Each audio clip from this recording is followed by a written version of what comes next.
Well, I originally had no clue as to what the opportunities were.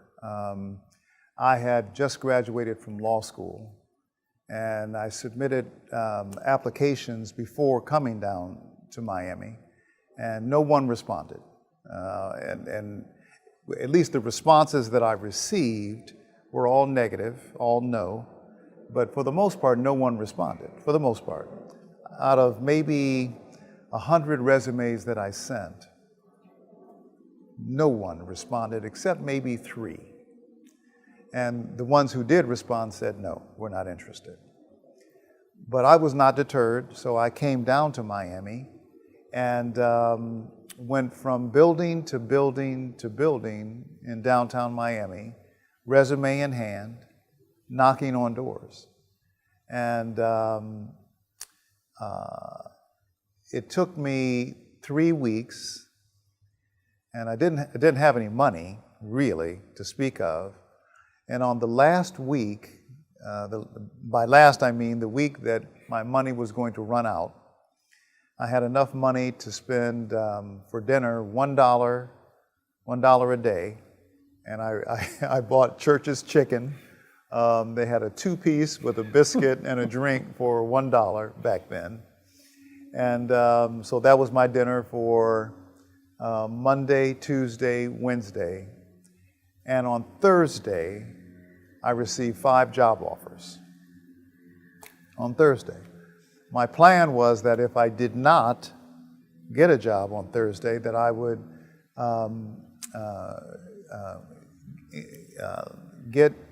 there was a place downtown, close to the courthouse, where you could get onto a truck and they would take you down south and you would pick strawberries and the like, and you would do that and they would pay you a daily wage.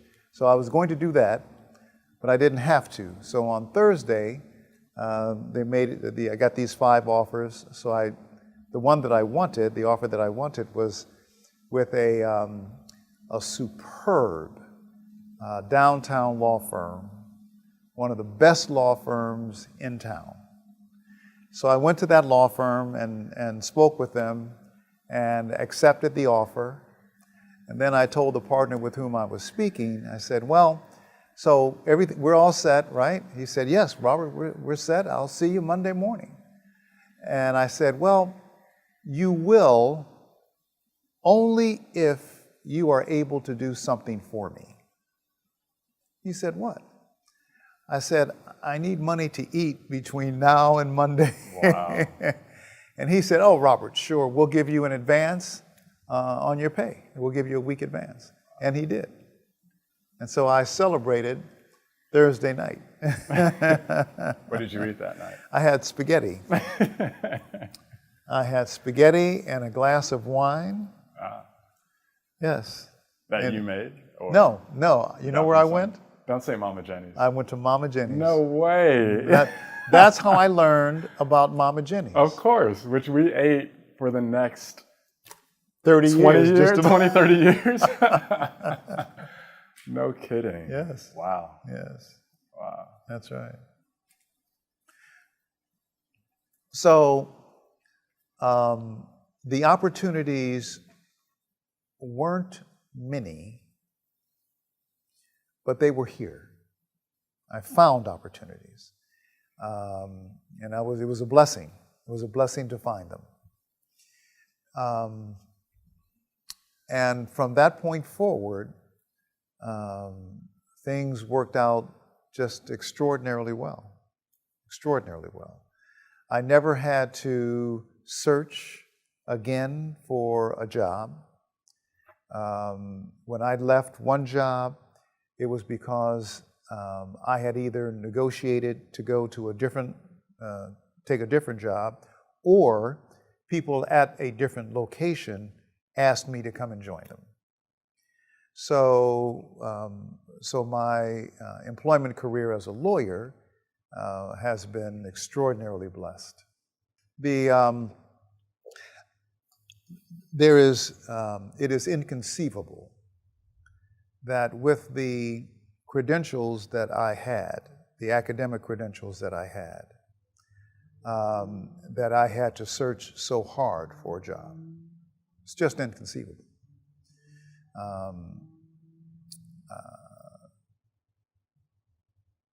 And that's unfortunate.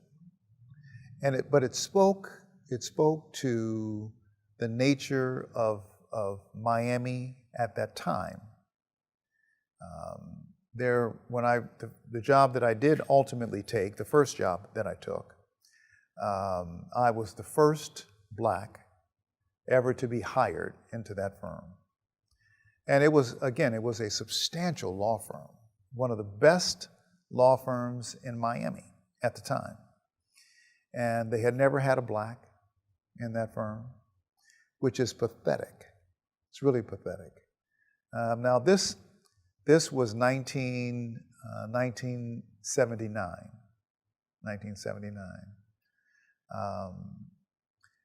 At the time, there was only one other, or I think two other blacks in major law firms in Miami, and the white downtown law firms, two. And we're talking about hundreds of lawyers in all of these firms. That speaks to the fact that blacks were not received well in this community. Hispanics were.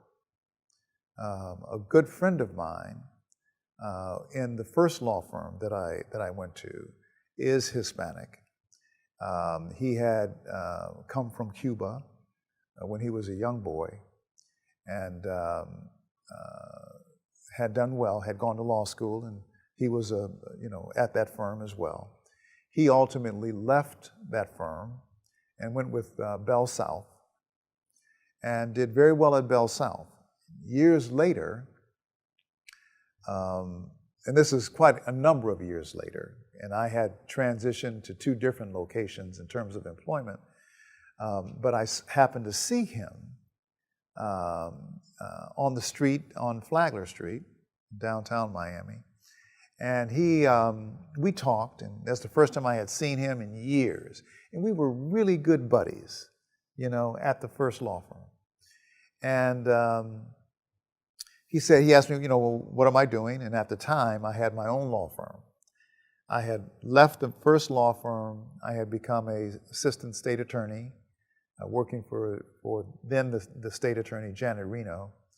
I left Janet Reno's state attorney's office and opened my own law firm. And it was during that process that I saw my friend. And he said, we talked, and he invited me out to lunch, and we went to lunch. And he said in that first meeting that he wanted to go to lunch with me because he wanted to talk to me about an opportunity. I said, okay, great. So we went to lunch, and he invited me to come to join him at Bell South as a lawyer at Bell South. It just so happens that at that time, my partner, again, I had my own law firm, my partner and I were being courted by a group of black lawyers who wanted to form a major black law firm. I wanted to do it, but my partner did not. And my allegiance to him caused me not to go to this black law firm without him. But I was so frustrated because I thought that his rationale was so inadequate that I was totally disgruntled. And when my Hispanic friend asked me to join Bell South, it was right then that my level of frustration peaked, and I decided to leave. So I went with Bell South and my Hispanic friend. So, although... Can I ask him a question?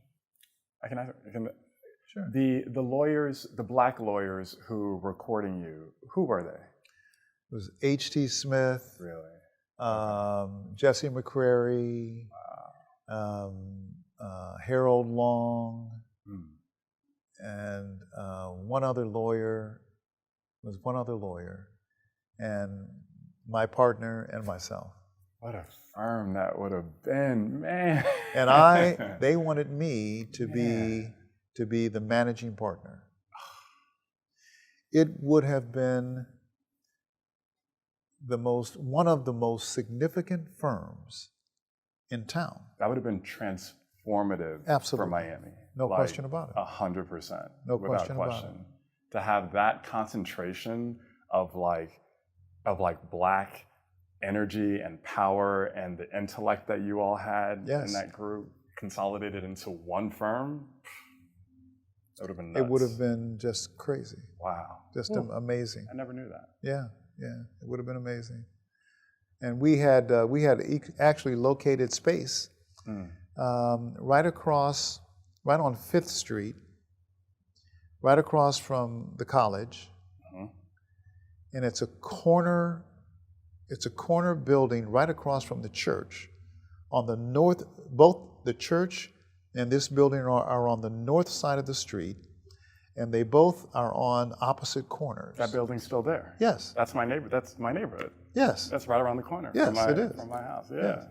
Beautiful building. It is. Yes. I think there was a bar there called DRB, but in true Miami fashion, a condo development that is actually being built next to my building, I guess bought it or leased it, and now that's their leasing office. Oh, really? That's their leasing space, yeah. Okay. So the bar closed, and again, developers moved in, and the Miami story continues. Yeah.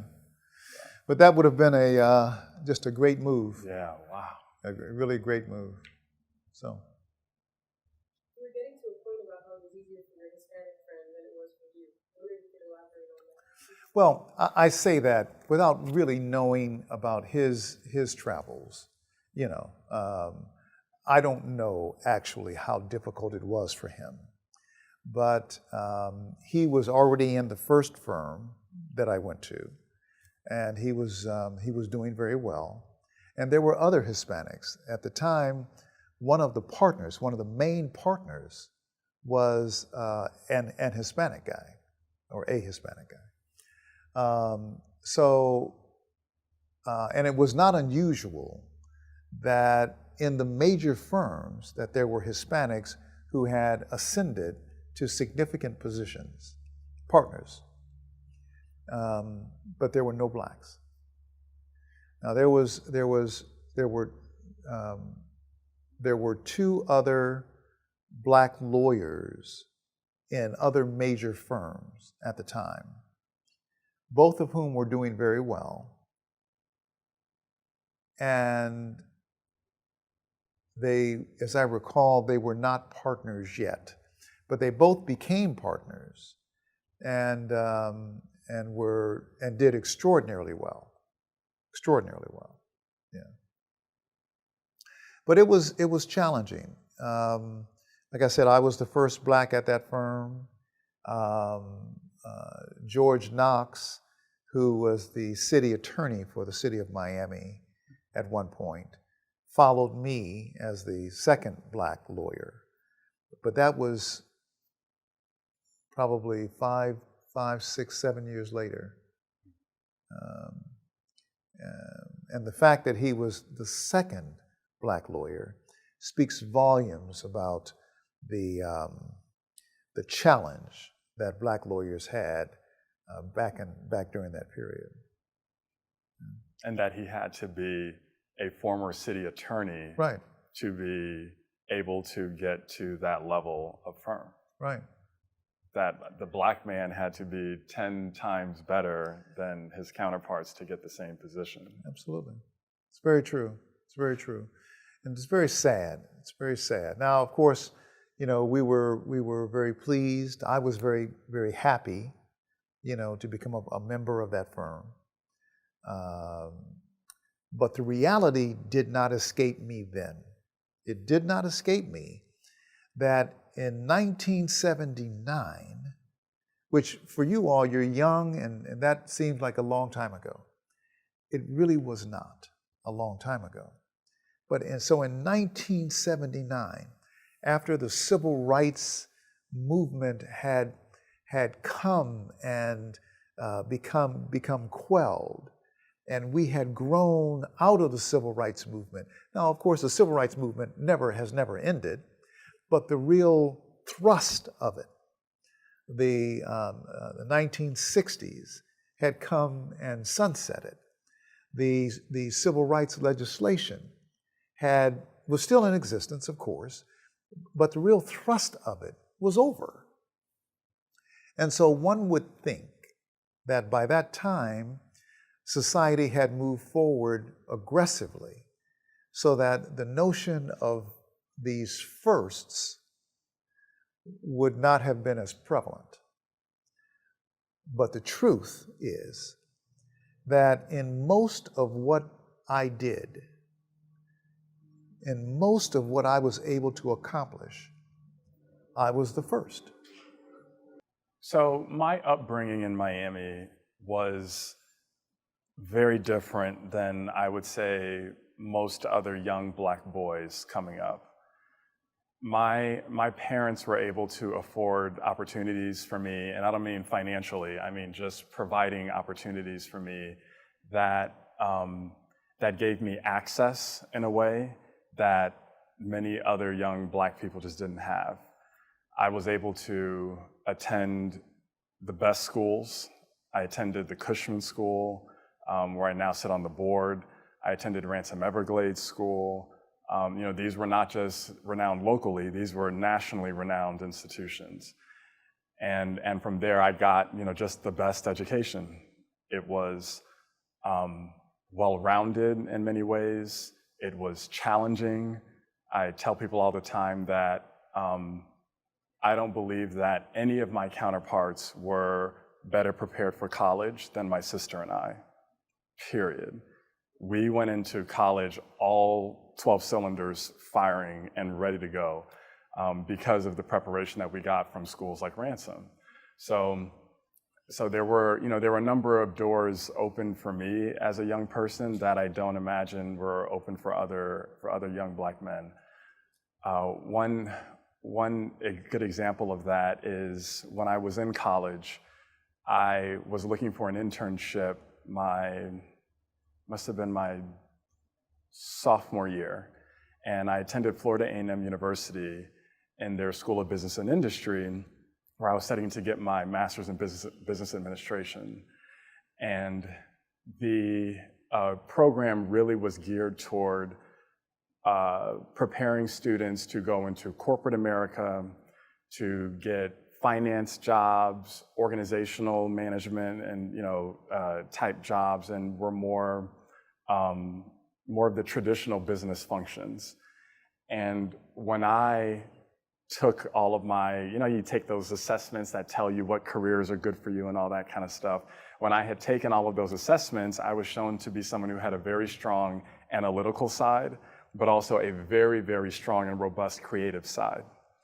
So there were only a few industries that allowed an individual to exercise both of those sides of their brain, and marketing was one of them. So once I got into my curriculum at Florida A&M, I found marketing, fell in love, and really wanted to build a career in it. And I was looking for an internship, couldn't find one through the school because, again, they were more so geared towards accounting and finance and organizational management students. So I had to just go at it on my own and see if I could land one. Was not able to do so. And in the 9th hour, I went to my parents and was just, at a loss. I said, I've looked, I've searched, I've sent resumes, I've made phone calls. I'm not getting any calls back, which could be indicative of a lot of what my dad just spoke of in terms of seeking that opportunity. But for some reason, again, no one may be saying it expressly, but your color may have to do with that. But I had sent resumes out everywhere, wasn't getting a response. So my dad stepped in and said, hey, I have a very good friend of mine who owns her own owns her own marketing firm. And I'm happy to call her and see if she would create an opportunity for you. So he did. and I got an internship within a week. And that literally was the opportunity that led to the position that I have today, with one caveat to that. But for the most part, that set me on the track of being able to build a career in this field in Miami. And I know a lot of folks don't have that opportunity, where a parent who, because of their extensive network and the reputation that they have built in a community, that they're able to make a phone call like that and provide that opportunity for their child. So because of that, I always made sure that I dedicated my life and career to giving back and ensuring that the opportunities that I was given, that other young Black people and other young people of color, or other people who don't have that same privilege, whether they're from a different socioeconomic background or they are LGBTQ+, that they get those opportunities too. Well, discrimination still is alive and well, for sure.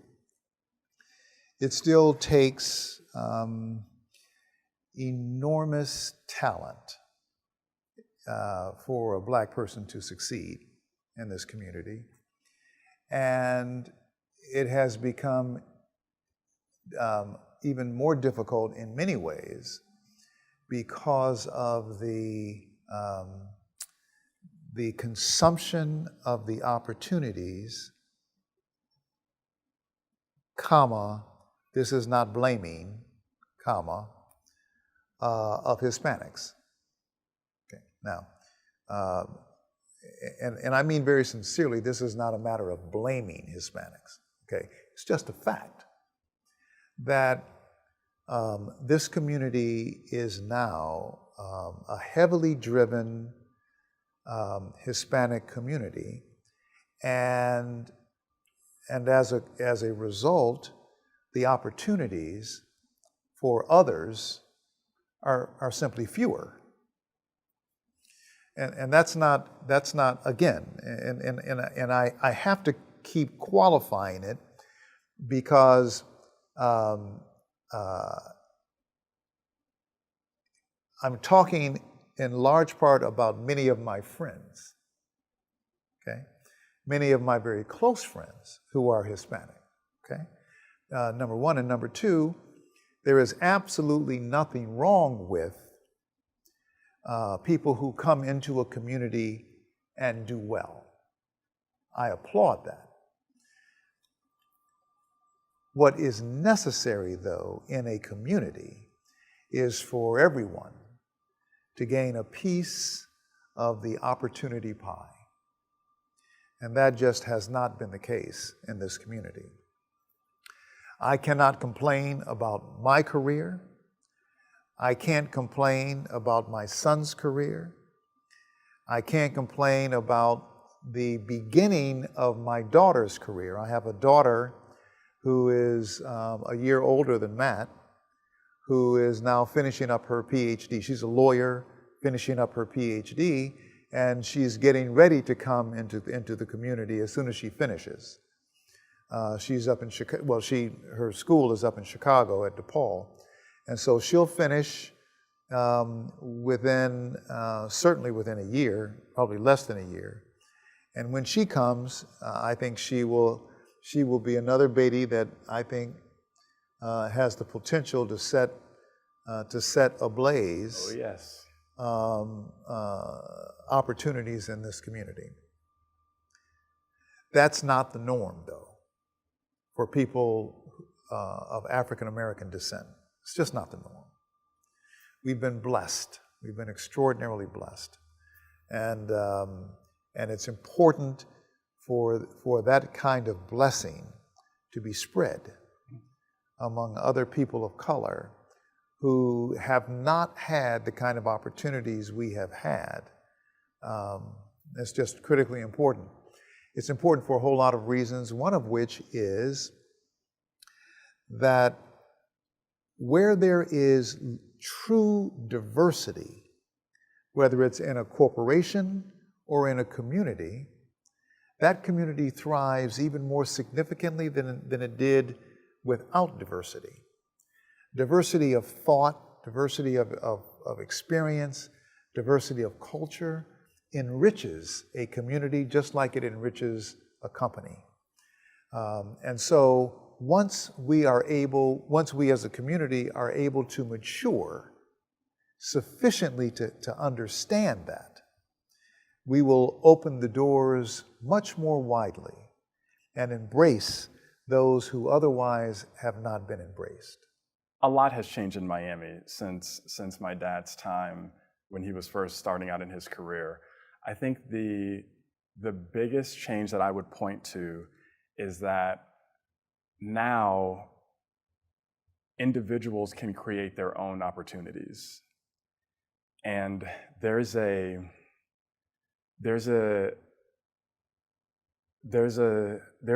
energy in Miami that allows for people to simply start building something.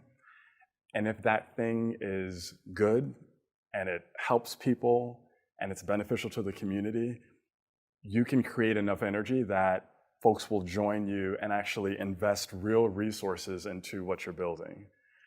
And so, whereas in my dad's day, a lot of the opportunities had to be provided to an individual. A company had to decide to hire you. The law firms that he was speaking about had to decide to hire him or bring him on board. But now, if you want to accomplish something, just start doing it and creating. And Miami embraces folks like that. And you see it across the spectrum. You look at folks like Felicia Hatcher, who just understood that the future of not only our community, but the global economy is tech and innovation, and that those opportunities have to be available for Black folk. But in order for them to take advantage of them, they have to learn how to code and learn how to program. And so rather than waiting for some entity or educational institution to take this seriously and create some think tank or new institute or department, she just started doing the work and created Code Fever. And the next thing you know, that evolved into Black Tech Week, which is a major event in Miami, but has now grown to a national event. You've got folks like Anisha Randolph, who started doing the Sweet Butter pop-ups at the Overtown Performing Arts Center a couple of years ago. And this was a woman who had a catering company, wanted to create a multi-sensory dining experience where there was amazing soul food served family style at a table and incredible live music. And we celebrated the history of Black music and Black culture in the South. And from there, she was able to take that momentum and now has opened her own restaurant, Shuckin' and Jivin' in Miami Gardens. And so by folks just creating and doing what they want to do, they're able to attract enough folks and resources that the thing actually becomes real and then becomes the opportunity that they were looking for. That's what keeps me in Miami, because every time someone asks me, should I move there? Or I'm thinking about moving away, what do you think? My response is always that young folks like me get opportunities in Miami that they would not get in any other major American city, period. And that's only because Miami is still writing its story, right? We are actively building the city. Whereas you've got 400 years of history in New York. We only have a little over 100 down here. So we're still deciding who we're gonna be. And that's what makes this such an attractive place for immigrants and folks from all walks of life, because you can still come here and create and find opportunity that other major American cities would look at and say, oh, please, we've been doing that for hundreds of years. Mm-hmm. But down here, it's all new. It's all new. And because of that, young people, whether you're Black, white, Hispanic, an immigrant, new to town, born and raised here, doesn't matter, are able to are able to take advantage of these opportunities, and they're given these opportunities because they showed their ability to do the work, and they have the passion for the work, and the passion for the community, and the passion for the city. So I tell folks all the time, man, I'm not going anywhere if I can help it. I'm not going anywhere because I feel like what we are doing here, this experiment, and what we are learning will eventually need to be exported around the country, because we will have figured out issues that other communities that are as diverse as we are, that are as multifaceted as we are, that have some of the major systemic issues that we have. If we can figure this out, then we can teach other communities how to do the same. So Miami is still very much of a frontier. Absolutely. Yeah. Absolutely. One of my favorite quotes, and it's on the wall at the Miami Foundation because I loved it that much after I found it, and I'm going to butcher it, but it was from Julia Tuttle, and she said, "It is my great dream to see this wilderness turned into a prosperous land." Mm. And that was what she said when she kind of looked over what was then just swamp land and plantations, you know, at the mouth of the Miami River. And she just envisioned this city and this community that we live in today. And that in that quote is the essence of who we are as a community, right? It's us looking at something and saying, well, I don't see it yet. And it may not make sense to other people, right? Because all other people are seeing are mosquitoes and mangroves and whatnot. But I think we can make this work. And against all odds, we do. We always do. Miami always figures it out, one way or another. After Hurricane Andrew, when folks counted us out, it was Alva Chapman and so many others that came together and pulled the coalition of folks together and said, no, we need to rebuild. And let's not just rebuild, let's do it bigger and better than it was originally anyway. So that we can take what was initially meant to set us back and actually use it as a platform to push us forward. And there aren't many other cities like that have that kind of consistent resilience throughout its history, where whether it's Cocaine Cowboys or Mariel Boatlift, you know, whatever, or even the McDuffie riots, whatever we face, somehow we make it to the other side. Now, are there deep-seated systemic issues in Miami? Absolutely. And so I'm not painting some rosy picture as though, you know, all that we're doing is working and that everything's fine down here. It's not. There's a lot that was brought to light in the McDuffie riots that we are still dealing with today. Issues that were never dealt with that lead to an incredibly diverse city, but a city that still lives in silos. And so we've got a lot more work to do. But again, I am confident that because every time we are faced with these challenges, we figure them out, that even on those big, hard issues, whether they be race relations or resilience and sea level rise, or even transportation, you know, we will figure these things out. The inherent displeasure and dissatisfaction of people of color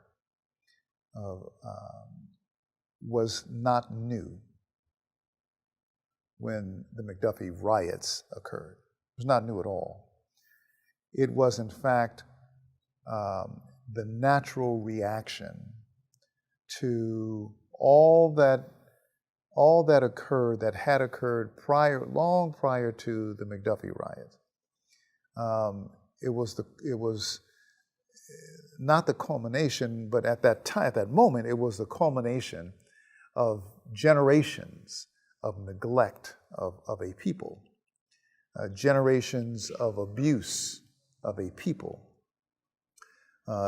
generations of the process of dehumanizing Black people. So that happened just like it's happening now with BLM. It's so McDuffie, when looked at in a wider context, was the prelude to what's happening today, but only one of the instances of that would constitute part of the general prelude to what's happening today. The reality is that from the time black people came to this country to now, we see it as a continuum that is evidenced by the many examples of the dehumanization of black people, whether it's being hung from a tree, or our women being raped by slave masters, or Black Wall Street in Tulsa, Oklahoma being burned to the ground and 300 people being killed, or what happened up north in Florida, black people being run out of a community and killed. What happened when, at the end of World War I, when the black military personnel came back home and had great expectations about America, only to find that American society was not ready for any change. And so you saw the hanging of black men and the killing of black men and the destruction of black families. And all these things. And then you have, the police and the abuse that black men primarily, but not exclusively, receive at the hands of law enforcement. The black codes, the Jim Crow effort of suppression of black people. You have all of that. And then you get blips here and there, you get McDuffie, and you get all these different events that occur, all of which are preludes, all of which constitute a consistent continuum, if you will, that is defined by us as the continuation of the dehumanization process from which we suffer. Okay. So today, based upon what happened to George Floyd and Breonna, and on and on and on and on and on, these events are not a surprise to us. It's part of the continuum. The hope, though, and it's surprising that there is still hope. After all of that, there is still a passionate hope and an absolute expectation that we are approaching a new America. Barack Obama, during his eulogy of John Lewis, said this, that John Lewis is a founding father of the new America. What a phenomenal concept that is. That's a mind-boggling concept. One of the founding fathers of a new America. So embedded in that statement is a whole lot about John Lewis, and it's a whole lot about hope. A whole lot about an absolute, unqualified expectation that America will see a new day, notwithstanding all that has happened in the past, notwithstanding all that is happening right now with the president that we have, notwithstanding all of that. There is on the horizon a new day in America. And John Lewis will be one of the founding fathers of that new day. So as I sit here, I am as encouraged as I could possibly be in the face of trauma, in the face of a level of dehumanization of Black Americans, the likes of which we haven't, it's hard to say that we haven't seen, because we have seen it. I mean, it's been worse in the past, but it's still real, at a real serious level. It's still real profound, the level of dehumanization that exists today. But notwithstanding that level, we know that America is being renewed as we speak. One piece of the evidence of that is the fact that BLM is now a multiracial, multi-ethnic, multi-generational thrust. It never was that before. Even 5 years ago, BLM was Black folk as a general rule. Not today. Not today. BLM represents a new thinking. It represents the newness of America. It represents the fact that white people, Hispanic people, indigenous people, Asian people, people of every walk of life, of every sexual orientation, of every gender orientation, everybody, men, women, everybody is coming to the same place, the same context in terms of the evolution of their thoughts, in terms of the evolution of their relationship, of their interrelationships with other people who don't look like them. That place, that space, is the place of a new America. It's coming. We're close. Now, it will take years and years and years to crystallize. It'll take decades for it to be fully realized.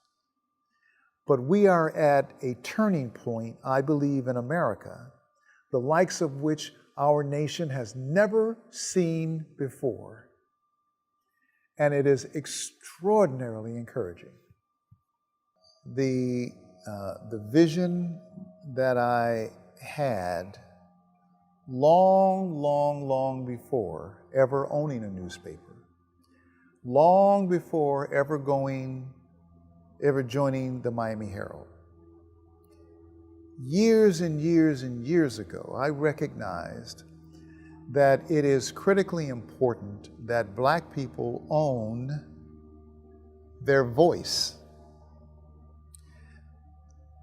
that their speech must be tailored to a purpose, and it must be based upon a construct that is designed to elevate.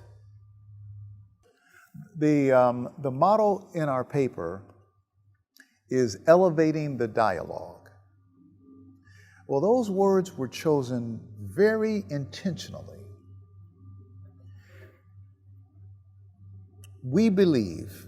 I believe, that we have a responsibility. Who are we?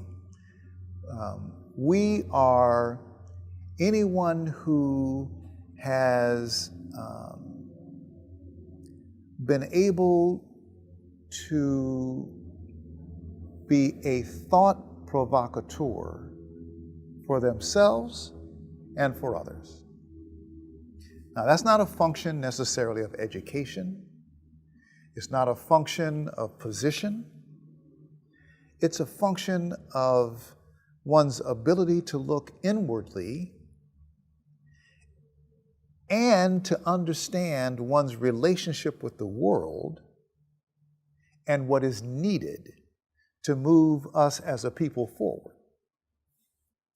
So that I have a responsibility to elevate the conversation, to help to change the conversation, so that the conversation that evolves that evolves in the Black community is a mature, thoughtful, productive, insightful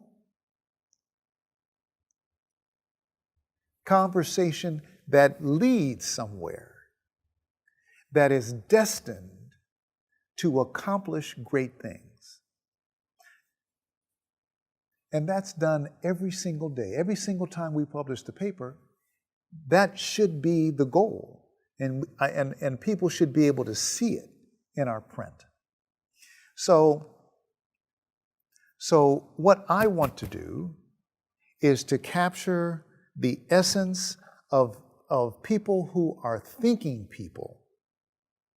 And so you look at our editorial page, our opinion page, and what should be there, if I'm doing my job, what should be there is conversation and our conversations that motivate people to think, motivate people to step outside of their context and look at the world from a different vantage point, to understand that what happens in Miami is also happening in Palm Beach. What happens, and we're not, I mean, right now we publish in Miami-Dade, Broward, and Palm Beach. So that's the geographic limit to our paper in terms of our distribution. But we have content that comes in from everywhere. And we have readership everywhere, both within the United States and outside of the United States.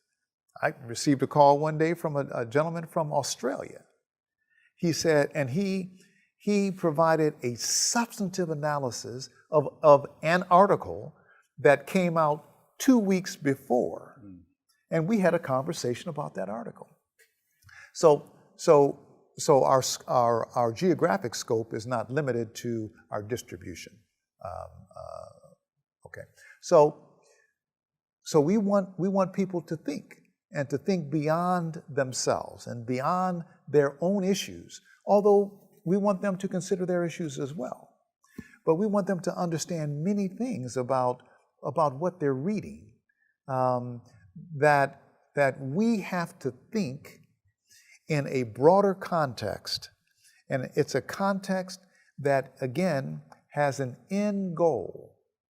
And that goal is that through elevating the dialogue, through raising the conversation, to improving the conversation on issues, we get to a better place. We are able to define the means by which we can resolve some of the issues that confront us, that we understand better when we are faced with conflicting scenarios, so that very simplistically, when the President of the United States says that he is the best president for African Americans, that he has done more for African Americans than anyone, our readers should be able to take that statement and evaluate it. Not just have a knee-jerk reaction of, oh, that's just garbage. That's just garbage. No, but to come substantively with a retort that undercuts the presumed by some validity of the president's statement. So I can't think of a more important role that I have in my life than the role of producing a newspaper that accomplishes the goals that I have just articulated. I think what will really define his legacy in the community will be an understanding that Blacks have to be among the top decision makers in Miami-Dade. And that ensuring that those opportunities are afforded to Black people to lead organizations and to have influential roles in our community, that ensuring that that happens is the responsibility of all Black people in Miami. That we all have to use our resources to ensure that we are lifting up Black leaders, that we are providing Black people opportunities, and that their needs are being met. For me more personally, I think my dad's commitment to service has been a common thread throughout his entire career. And I always saw him use his platforms for the greater good of those who were not invited into the rooms where he was invited into. I remember when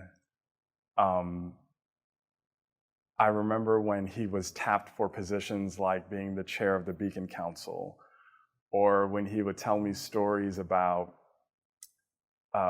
flying on jets with the governor of Florida as the governor pitched him on being a part of the oversight committee for the city of Miami after they had fallen to financial ruin.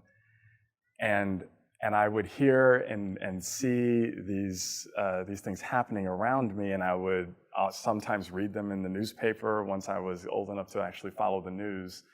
And what I took from that was, oh my goodness, like what an incredible opportunity, for my dad. But when he would come home, he didn't talk about himself. He never saw those positions as opportunities for self-glorification. That's because I had to take out the garbage.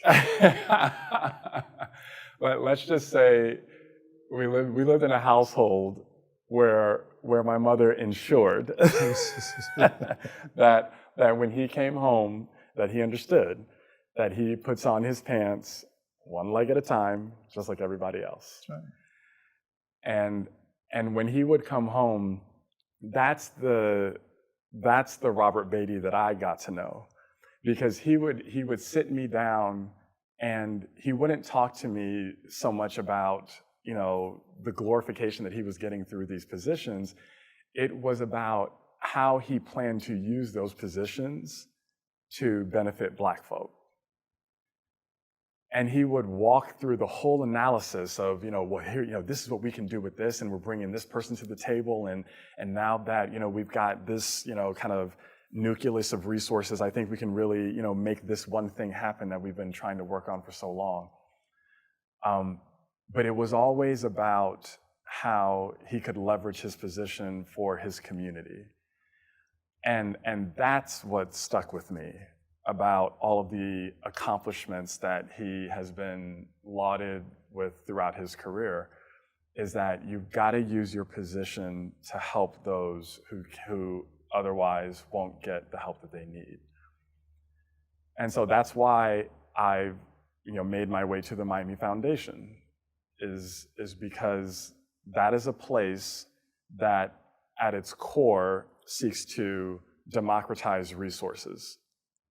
It takes major philanthropic dollars from individuals from across the financial spectrum, but many of them incredibly wealthy, and then seeks to distribute those dollars in a more equitable way so that everyone has access to the same opportunities that I had access to when I was growing up. And that's the kind of work that I want to be doing, and that's the kind of work that I have dedicated my life to, in many ways because of my dad. Now, it wasn't only him, and I love to say, for example, when women at my church would come up to me when I would come home from college, and they would say, oh, I'm so proud of you and you're doing so well, or when social media came along and they would follow me and see all the great work that I was doing at the Miami Foundation, my consistent response to them was always, I'm just trying to make good on all that you poured into me. So what was amazing about my dad in Miami was that he didn't just go alone. As he rose to the top, he took Black folk with him. And many of those Black people ended up being in my life by virtue of the fact they were friends of his. And so I got to know many of them personally, and got to benefit from watching their incredible careers as they rose and ascended to positions of influence and power in Miami. One story that she loves to tell, Congresswoman Frederica Wilson, who is very good friends with my partner Chevron, and loves my parents. And Chevron sees her often as an elected official representing that Northern Miami-Dade part of the community. And she consistently says to him, every time she sees him and she asks about me, she will go through this whole diatribe of, oh my goodness, I knew Matthew back when, and I remember when his parents would throw these amazing parties at their house, and he was a little boy just so well dressed in his little suit jackets and ties and whatnot, just running around the house. And she would tell the story with the same energy and fervor as though she had never told it before. And I love hearing that every time he comes home and he shares that with me. I love hearing that because it reminds me that I was able to watch these incredibly influential, brilliant, effective Black leaders from the time when I was a kid. So it's like, how could I not have ended up in a place where my entire life was dedicated to service? When I had people like Congresswoman Frederica Wilson regularly in and out of my house so that I could get to know her and learn from her and understand why she had dedicated her life so fervently to Black folk. I had my mother.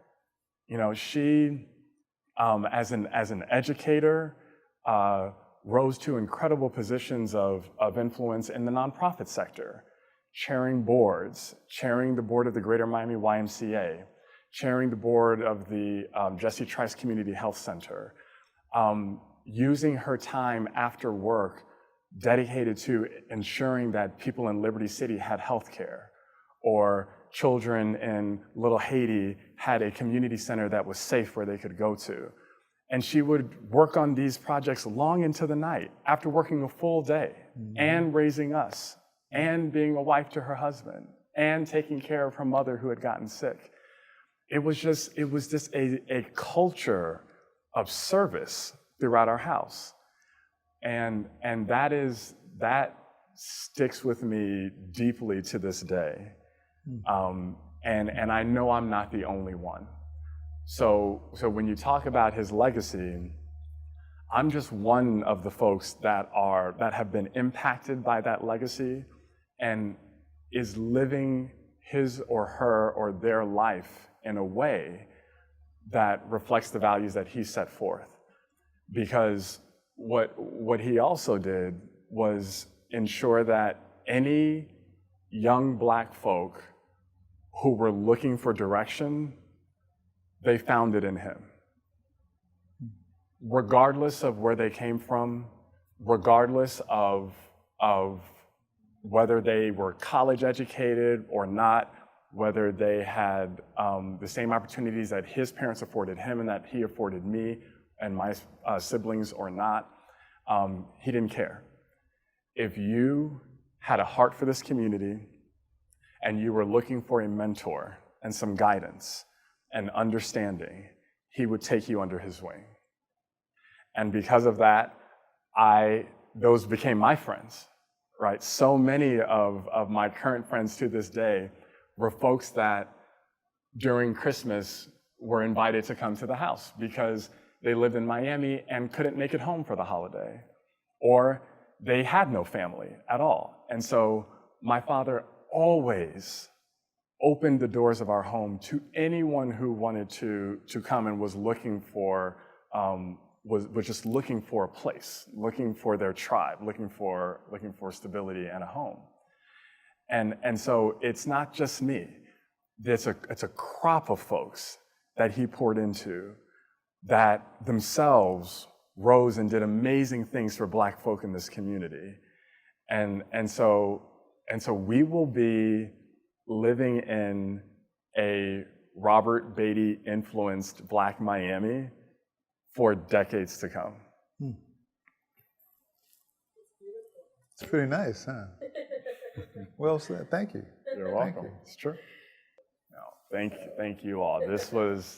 I learned so much about him that I never knew, and so I appreciate even just having this forum as a family, and you guys provided that. So thank you. Yeah, thank you. Thank you very much.